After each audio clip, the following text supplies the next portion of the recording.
Mr. Vidal, go ahead. Thank you. Mr. Aram, I want to go down a couple questions with you first, and recognizing that you come from Fond du Lac, which is in my riding. And last week I was talking about the tuberculosis outbreaks that have been happening in that area, and obviously the direct connection that has to overcrowded housing. And I mean, we're talking some very direct links here, and you're obviously very aware of the remote areas up in northern Saskatchewan coming from there. So with that in mind, I want to go down a little bit. You talk about your on-reserve housing program, and I want to understand how you qualify for that. Like what's the kind of technical aspects of that? So I don't want to get into too much accounting lingo, but how you actually qualify and what it takes, and maybe a little bit what the difference is in something as northern remote as Fond du Lac, which is kind of fly-in access, compared to communities that have maybe they're still remote, but maybe not as inaccessible as some of those communities. If you could just kind of do a bit of a rundown for me on that, that would be great. My pleasure. Thanks for the question. So the way our program works, essentially it straddles both the retail bank and the commercial bank. On the commercial side, we set up a contingent liability, and that's based on the Indigenous community or the First Nation government, the First Nation. So we have that overarching contingent liability approved at the First Nation level in the commercial bank. And this is based on the strength of the First Nation, strength on the financials of the First Nation. And that's how we get the initial program set up. Then it moves into the retail part of our bank. And that's where individual members will come into a branch and apply for a loan.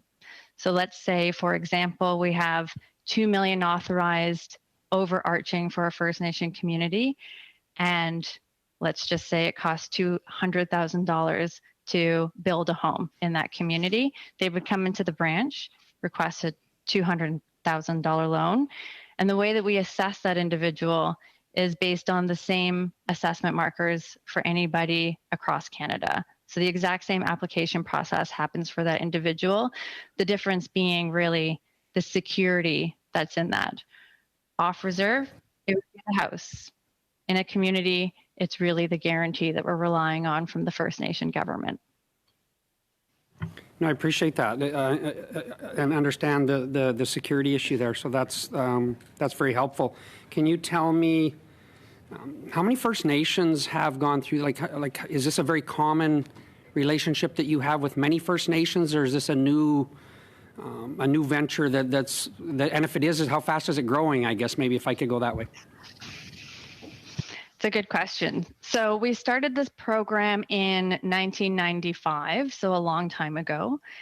And we now have over 100 communities that are participating in the program. I would say that the growth rate of this program really just depends on, how much communities, want to sign up for this program. But I do think that there is a lot of opportunity here for continued growth. I should note that RBC is also being represented, and really formalized programs like this, they're at BMO and they're at RBC. And at the other institutions, they don't have formalized programs. So that is another component to the equation.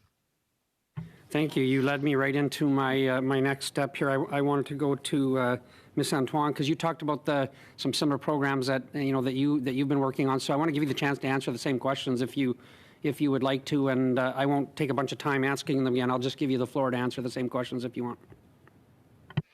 Absolutely. So RBC was the first to market with an on-reserve housing loan program such as this in the early 90s.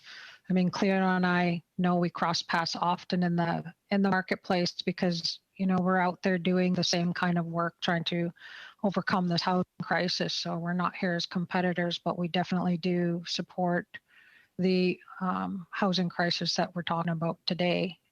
We have currently at RBC $200 million in contingent liability that has been approved, and we expect another $100 million to come through the door in the current fiscal and half of the next fiscal, just based on the existing relationships we have and everybody being focused on housing.